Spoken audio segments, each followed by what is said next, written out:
loan and resource sharing. National was a mistake, and yet it's accurate. Today's date is September 19th, 2024. This session is titled Copyright Evaluation for Interlibrary Loan. One size does not fit all. Forgive me, everybody, it's been a day. My name is Libby, and I am the convener of this session. I will be working in the Q&A in the chat. Please let us know if you can't hear or see the shared screen, but I do think we worked that out. This session is being recorded with permission from everybody. We will make these recordings available once captions have been added. So expect an email from Huva when the recordings have been posted about 3 weeks after the conference. And I will pass it off. Well, thank you so much.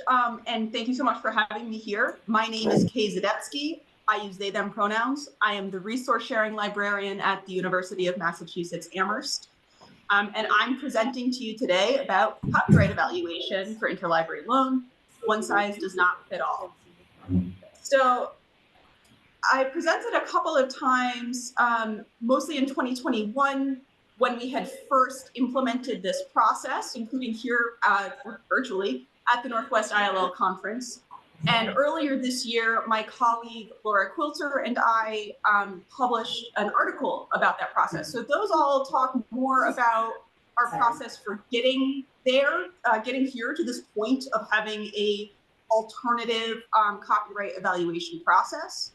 I'm going to be giving a little bit of background both on where we're coming from and the process, and then I'm going to be leaning more on some new content about what we're doing today, how that's working for us now several years later after implementing this. I'll also make sure to hold time for questions and discussion at the end. So I also want to make a plug for this RUSA STARS Interlibrary Loan Discussion Group. They're doing a session on alternatives to Cantu in practice on October 15th. I believe this was just sent out last week on some of the listservs. This URL is also in the slides if you want to get to it that way. And at that more informal discussion, both Laura Quilter, who wrote that first white paper, or co-wrote that first white paper about alternative ways of evaluating copyright, myself, Brian Miller from Ohio State, and Bregan Abernathy, who I believe is from Georgia State, are all going to talk about our own processes and how we got there. So if you want some more different perspectives and more information, I really encourage you to join us on October 15th. So some background about who we are and how we got where we are. Again, I'm coming from the University of Massachusetts Amherst. We're a large public research university with over 5,000 faculty and staff, over 32,000 undergraduate and graduate students.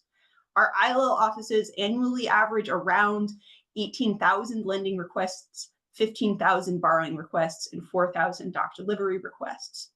We use ILLiad as our resource sharing management system, and we're connected to OCLC, Rapid, Comcat. We accept requests via a web form. We use email. We're starting to talk about connecting with ISO to individual libraries. Pretty much any way you can get us a request or we can get a request out to you, we will do.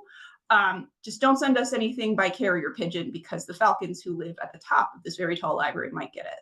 That's true. And like any library in the US, we're bound by the United States copyright law. Today in this presentation, most of what we're going to be talking about is this Section 108, which is specifically about reproductions by libraries and archives. This was all written in 1976 and enacted in 1978. So at that time, there was this Commission on New Technological Uses of Copyrighted Works that came together, and one of the things they made was a mechanism for ILL to comply with copyright law. That's where that acronym CONTU comes from. This was created in 1978 and it was never revised. They even said in the report, oh, in 5 years, we're going to do this revision and make sure that this stays in line with how things actually work. And that never happened. All of this at the time was very based on what's going on in that moment, and also on reacting to the terrifying new technology of the time that's going to ruin copyright. You know, the copy machine. It was going to be terrible. So this is all in reaction to that moment, right?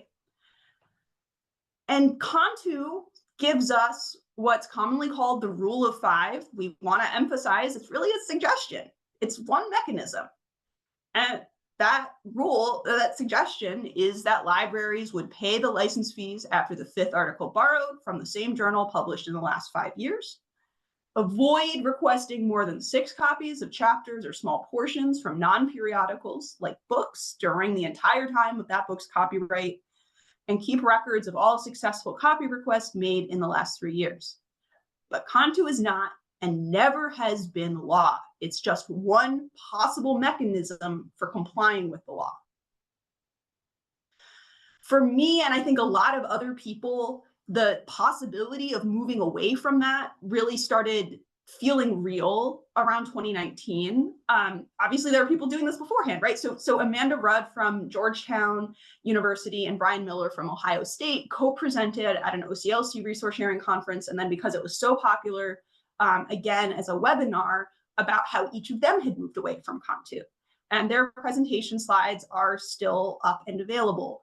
To the person who had put in the Q&A asking about how you actually change an ILLiad, whether it says copyright guidelines versus copyright law, I believe that Brian has some screenshots in this in those slides about how you do that. And yes, there are 2 places you have to change that in ILLiad.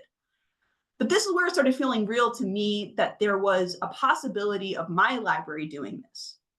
And also at the same time, looking at the methods that each of these people had made, I felt like neither of those were really going to work at my library. These were smaller volumes. You saw how many requests that we are processing, and back before the pandemic, those were frankly even higher. So we needed something that fit us at UMass. Another piece that supported our ability to do this was the 2020 ARL white paper that was co-written by Meg Oakley, Laura Quilter, and Sarah Benson. I'm really, really lucky to work here with Laura Quilter, so I got some access to drafts of this paper before it was officially published. Their conclusion is that the Cantu guidelines are outdated. They shouldn't be relied on as an appropriate measure of when ILO borrowing is exceeding that actual copyright law exemption in Section 108. They're recommending adopting more flexible standards and basically encouraging libraries to consider what works for them to comply with law that is not necessarily the Cantu mechanism. So that also supported us in figuring out what would work for us, right? We started really focusing on that Section 108G2 piece of the law that says there's nothing in this clause that prevents libraries or archives from participating in interlibrary loan arrangements that don't have as their purpose or effect that the library or archives receiving the copies or photo records for distribution does so in such aggregate quantities as to substitute for a subscription to or purchase of such work. So the crux of it is don't substitute for a subscription. We've just got to figure out ways to evaluate when we might be substituting for a subscription. So what we came up with is what we're now calling the causes method, which we're not immune to acronyms. So that stands for copyright assessment for uses that substitute for subscriptions specifically. We're trying to get back to that, what's substituting for a subscription. And we wanted something short and snappy that you could kind of use in comparison to Cantu. Again, a lot more of the sort of details of how we got through our administration with this are in those other presentations on the article. What this says, what our new criteria are, is that our primary measure is that an average of 1 article for every other issue published would not substitute for a subscription, right? That would be really tiny. I mean, you look at that, where you look at Cantu with 5 articles, we have no subscriptions that would have, 5 uses, and we from the current last 5 years and call that a subscription that we're going to keep, right? And then we're also saying, well, we'll also put in a secondary measure. If requests for a particular title are objectively high, especially year after year, we may consider if we're substituting for a subscription regardless of our other measure. So in practice, as an example, if you have a quarterly publication, which is publishing 4 issues a year, if we were to borrow 6 articles that were all published in the same year, we'd pay license fees on just 4 of those articles, right? So 4 issues in that 1 year divided by 2, so half of those available issues gives us 2, but we borrowed 6, so we're going to have to pay license fees for the remaining 4. However, if we borrowed 6 articles that were published across 3 years, we would not have to pay license fees for any articles, because 4 issues across for every 3 years, half of that is 6, which covers all 6 of the articles borrowed, right? This gives us an algorithm where when we have these pieces of information, I can just have a formula running in a sheet that tells me when we need to pay licensing fees. I think that in comparison to Contu, our new causes method much better meets the substitution for subscription formula that's described in section 108. And it also meets some fair use factors. So we're thinking about the nature of the original work. So how frequently is that work publishing? How much is there? The amount taken, what % of that journal are we actually using? The effect of the market, as we're thinking really, what is a subscription? What's not a subscription? The ideal is that we're potentially subscribing to new things if we're seeing that we're borrowing a really high amount from those journals. This also gives us more accurate licensing fees when we're thinking about things that were published more time ago. I mean, what if something really dramatic happened 6 years ago in a field? And that's where a lot of article requests are coming in still, right? We might want to know that. That might be something where we want to think about subscriptions that include some level of backfile. And this gives us licensing fees that are more accurate to their actual impact with the publisher. 10 requests from a quarterly publication is way more significant than 10 requests from a daily publication. We are also turning this around into data for collection development. Of course, you can do that with content. You can do this with any ILL data, but the idea is this is going to be kind of a piece of the process, a piece of the steps that this whole thing goes through to overall improve our subscriptions that can also benefit publishers. Well, that's the vision. So I'm now going to talk more about how this works in reality and what this looks like for us. Again, we have now started this process in 2019. It's been a number of years of following this new process. And what this looks like, first off, we rely really heavily on IDS Logic running ISSN normalization on requests for us. They're able to automatically correct or add a lot of ISSNs to transactions that did not have them or did not have good ones previously. There are still requests that have ambiguous ISNs or missing or ambiguous publication years, and those are routed to staff review. That's really necessary because without those pieces of information, we can't run a calculation. And all of our requests are also bypassing ILLiAD's built-in awaiting copyright clearance processing without saving CCC data, because as things are currently set up, we don't know at that point if we're going to need to pay licensing fees on an article or not. This is one of those pieces that I would love to see vendors who are thinking about copyright processes built into their systems. I would love to see them think about this more, because this, although ILLiAD can let you change, say, the numbers away from 5, it doesn't let you change the basic structure of where this happens or like how that evaluation is made. And that's really, really limiting and really, really tied to Contu still in ways that we have to fight with these other side processes, despite Contu not fitting our library's need and use. So especially now when there's a lot of new resource sharing management systems that are new or being created, and and being developed really actively, we need vendors to be thinking about how can libraries modify copyright clearance processing? How might this fit better in a workflow for a library who does not want to use Cantu? But with that in place, the idea is that annually this would just be basically a 5-step process, right? The report gets run out of ILLiad of everything we borrowed.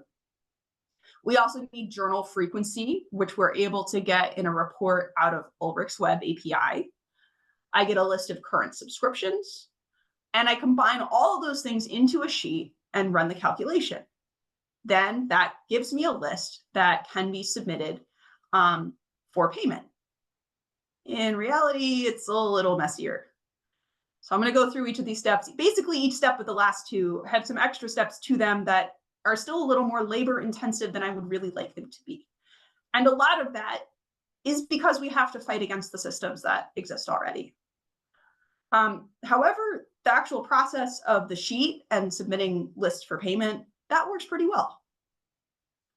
So again, this process just does not work if we don't have an ISSN. That's what we're using to count how many articles are coming from a journal. And then there's the combined issues of e-ISSN versus print ISSN, linking ISSN, wrong ISSNs. This all has to be dealt with. After our cleanup at this point, the ISSN field is missing from maybe 4% of transactions. And when I spot check these, they're usually theses, older newspapers, or other materials that legitimately don't have identifiers. So I think that's okay. We're making a good faith effort. I don't think there's anything sneaking through here where there's like many, many requests that just don't have an ISSN and as such aren't getting evaluated. You also might have noticed that this process doesn't work for books because books are just usually published the one time. So transactions that have an ISBN are moved to a separate review sheet that our acquisitions folks can look at to see if there's any high demand items that they'd want to consider purchasing. Next is my ILLiad report. On the right is the SQL query that I really like using, and that is included in the causes article. I find the SQL query to be kind of easier to meld into my sheet and to adjust when I need to adjust it. I also think I was kind of remiss in the article in not including the option to do it as a custom request search, which I know for other folks might be a little more comfortable, especially since I think the SQL Query or add-on is no longer listed for download in the Atlas pages, which is really unfortunate. So you can get basically the same thing with a custom request search. You just have to mess with what columns you want to include afterwards. And with either of these, you can save this, and then each year, all you have to do is update what creation dates you're interested in. And that is not any more labor than the piece of clicking the button on ILLiad's copyright evaluation. So I think this piece actually works pretty well, just needs a little bit of setup, but then it works really nicely. That goes directly into this tab about what we have borrowed in the year. I know at this point, I'm going to be getting into some nitty-gritty screenshots of all of our sheets and calculations. And that can be really hard to see or understand on the screen. You see, I've had to split the sheet up into 2 chunks just to fit it. So on the bottom there is a tiny URL that will take you to a sample spreadsheet so that you can see this directly. You can, I think, see directly all of the different formulas that I have in there, and that should be available to you. I welcome questions about that. And I'll put the link in the chat after I finish speaking here. So you can see that each of the column headings, these are the same as the columns in this previous slide where I'm talking creation day, ISSN, the journal title, that all is the same here. So it can just be pasted directly in here. And the only calculated column is counting how many times an ISSN appears. So we're getting that count of how many times did we borrow from a given journal.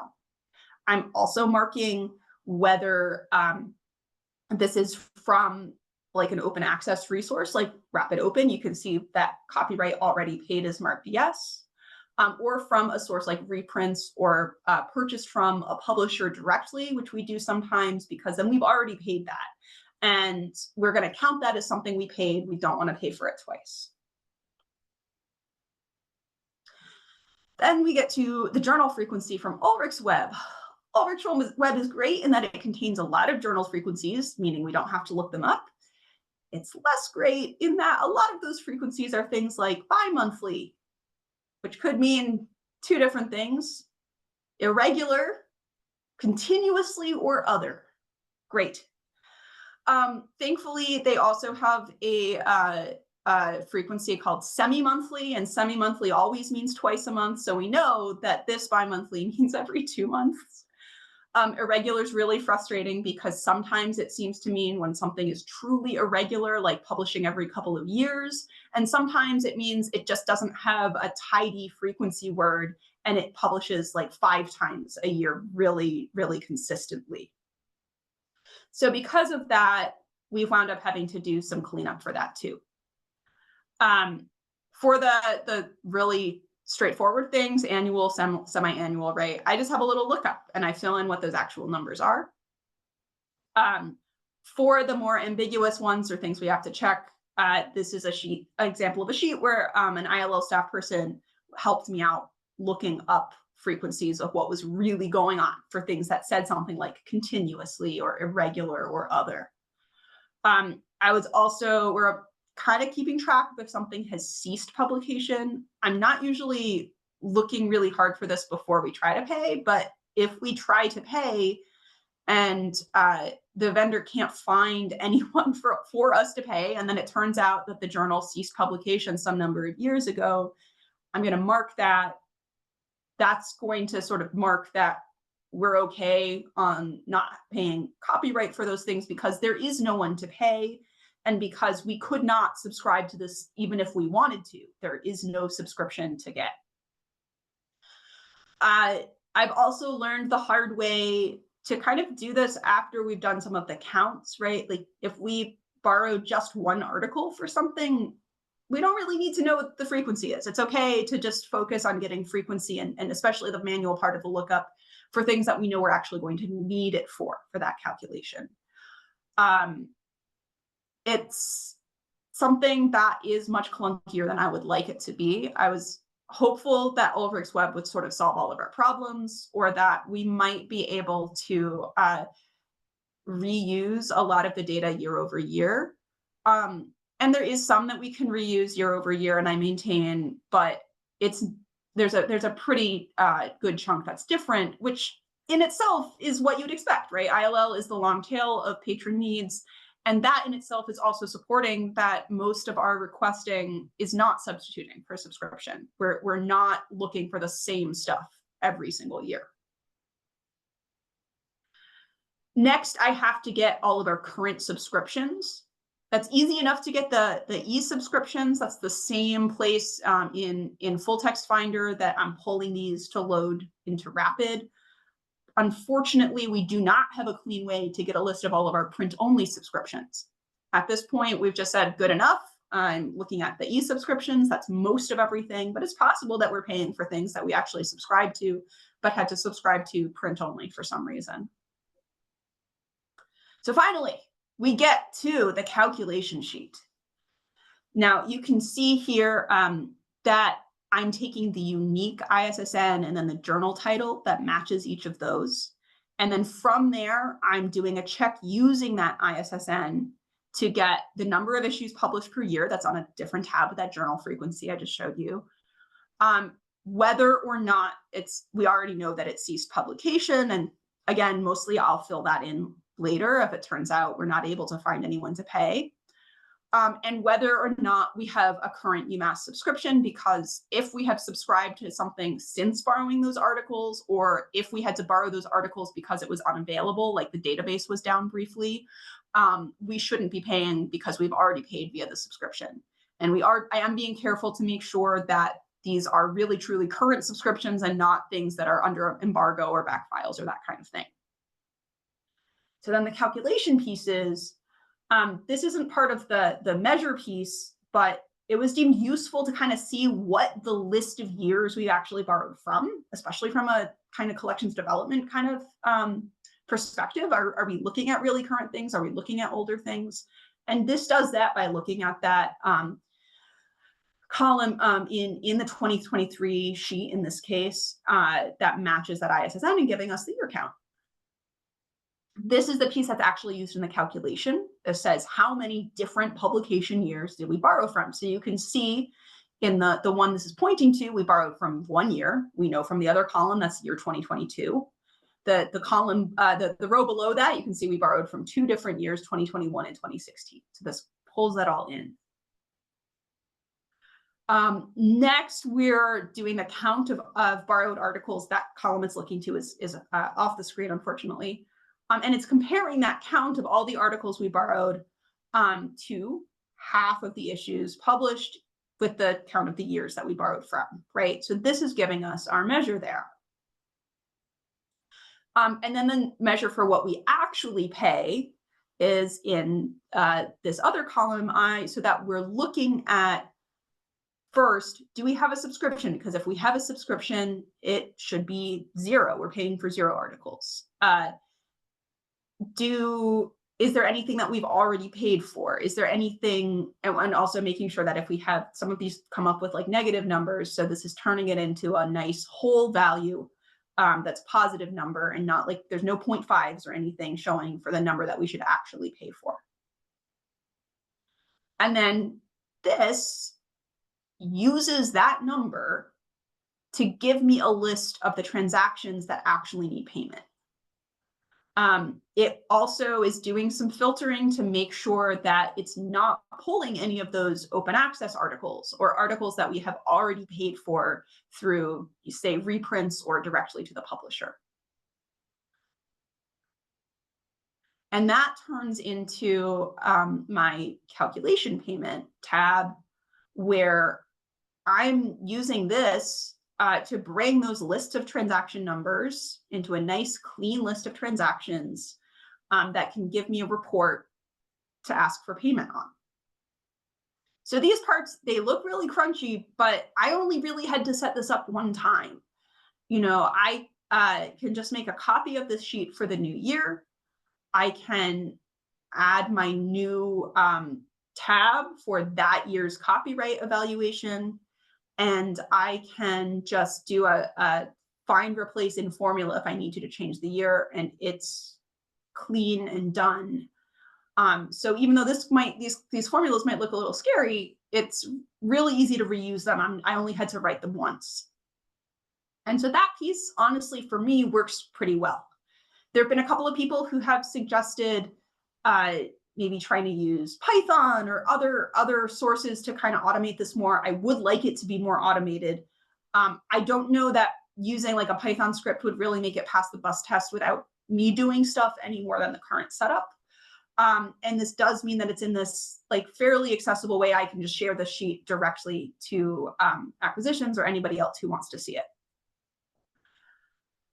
So for the payment, we're not using that copyright orders from ILLiad. Again, I'd had initially this vision that we were going to do all these really clever things with IDS logic and route things back to save CCC information and be able to still use this out of ILLiad. And that just does not work. We're trying to do it that way, winds up fighting so hard with the route that ILLiad expects you to take through the copyright process that it just is not useful.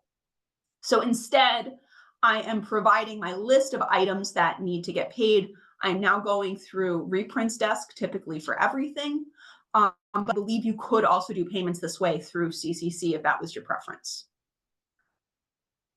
And after the evaluation, I do an update to include the cost. So Reprints Desk gives me back a spreadsheet that has the transaction number in relation to the fee they're charging for it. And we can do an ILLiad batch update to save those costs in the base fee field, where they would have been if we had gone through ILLiad directly. I like doing that because Google Sheets sometimes feel a little tenuous. I know that they could disappear. If ILLiad disappears, something much worse is going on for us.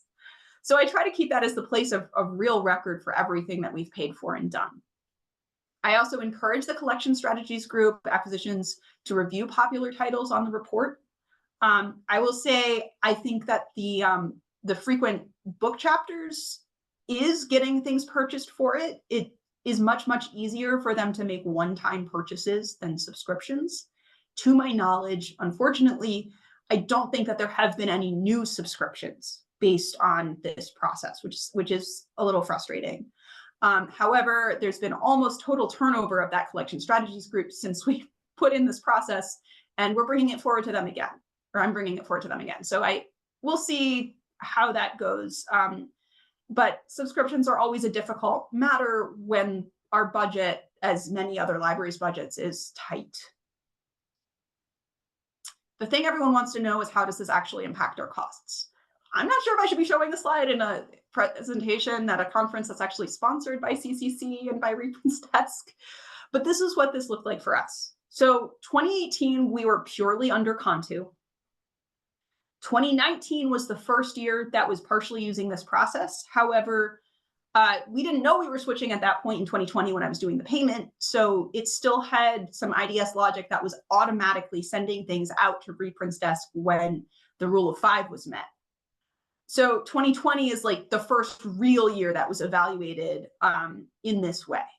And you can see all these subsequent years, what those have been now.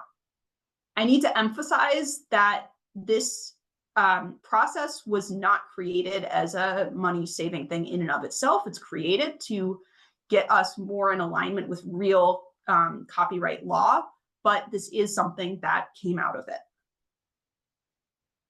So in closing, I really do think that our causes method is logical, it's repeatable, and it complies with the law. But ILL systems really don't support non-Contu evaluation processes very well at this time. And I really think that our vendors, our software developers, any of us who have the opportunity to be part of user testing groups need to be emphasizing the ability for there to be modifiability and transparency in how copyright evaluation processes can or can't be built into our ILL systems. Systems need to be modifiable to local needs because one size does not fit all. Oh, what questions do you have?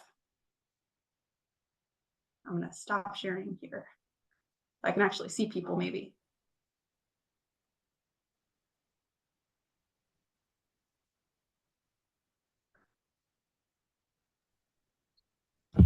Can you hear me now?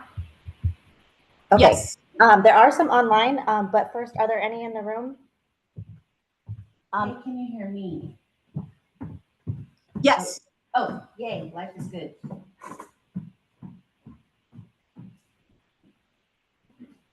Hi there. Oh, can you hear me, Kay? Yes. Excellent, thank you. So what did you say in terms of you pay Reprint's Desk for these articles that you requested that you need to pay copyright on? So there's a way to pay, pardon my ignorance, there's a way to pay Reprint's Desk for things that you've gotten elsewhere? That is correct. Yeah, and I think that has only been available for the past couple of years. We provide them a spreadsheet that has our transaction number and just the cited fields from ILLiad, and they're able to make us an invoice for that. And we're just sending to, I think I am just sending to their customer service email. Any more in person? Okay. And it looks like I can see the Q&A online since I stopped sharing my screen. So again, that first, yeah. Thanks, Kate, for sharing so much of your process. I think nobody can accuse you of not doing due diligence. My question is, have you had any thought about the publication length itself? For instance, with a quarterly publication, perhaps there's about 10 articles in it, and perhaps another quarterly publication has 4 articles in it, and so the weight isn't necessarily equal in that. So I wondered if you had grappled with that. That's a great question. And I think we did talk about that a little bit in the working group that came up with this. The reason we decided not to go with that route is because there is not an easy way to get that information, right? Frequency is at least something that we can get out of, in part, out of Ulrich's web. It's something that if you dig through a journal's about pages, you can usually get a calculable number. But again, remember the volume that you saw on my background screen about how many requests we do. I cannot look at every single journal and make notes that would have to probably be manual about how large they seem to be, page counts. Maybe that's something, if someone figures out a way to do that in a more automated way, maybe that's something where if your library has a volume of requesting, I think that would be a really valid measure. It's one we chose not to use because it was not easily added to something that I could do an easy count for. Does that make sense?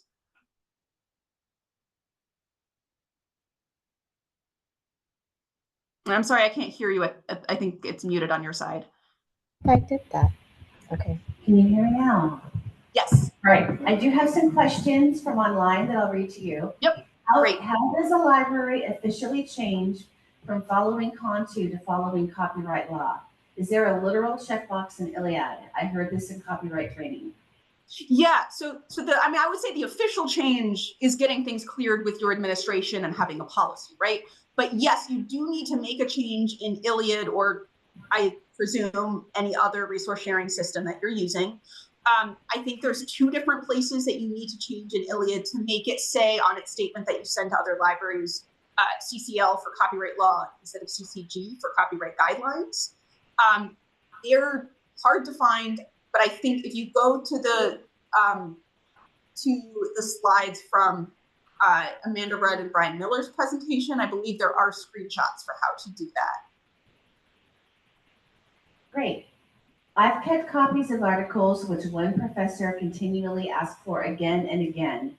Would that be against copyright law or Contu? So obligatory statement that I'm not a lawyer and I am not giving you legal advice.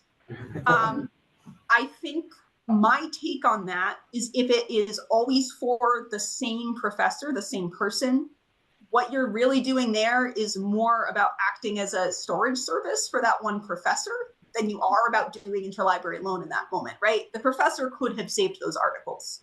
So if that's a service that you have decided you're going to give that professor, I personally don't think I see a huge problem with it, but I'm not giving you legal advice. I think that if you were saving many articles you saved to provide to different patrons, you would really need to still be looking at your copyright evaluation and what you might need to pay. Maybe other folks have thoughts on that. And if you do, I encourage you to put it in the chat. Next question, is ILLiad going to continue to be the software of choice for ILL request management for these copyright purposes? I hear rumors that ILLiad is going to be deprecated, defunct soon, but I've heard such rumors for 5+ years, so I'm skeptical. I'll also say this is the last question we can take. Kay, if you wouldn't mind looking online to answer the rest later. Absolutely. Thank so you. to this, I would say, like, that was true 5 years ago, right? OCLC had said that they were going to stop supporting ILLiad, and then they changed their mind because there was so much pushback. And in fact, what I have heard most recently is that they are now, against everything they told us previously, developing a version of ILLiad for the web, which I'm very curious to see what happens next with that. I have yet to see an ILL management system that does all of the things and has the modifiability that ILLiad has, despite the difficulties of it being a client-based software. I think that it does sort of handle this best at this moment. I'm very curious to see what other folks using different pieces of software. Does that make it harder to move away from Contu or to do other things? Maybe it does. And that's why I think it's really important for software developers to be thinking about this and not just assuming Contu is what everyone wants to use, and for all of us to be advocating for, as new platforms are put out there, they need to be able to work for us and not force us into the same type of evaluation that's really, really outdated. Great. I'm first of all going to say I agree, just my opinion. Thank you everyone for attending this session. It was wonderful. Thank you very much, Kay.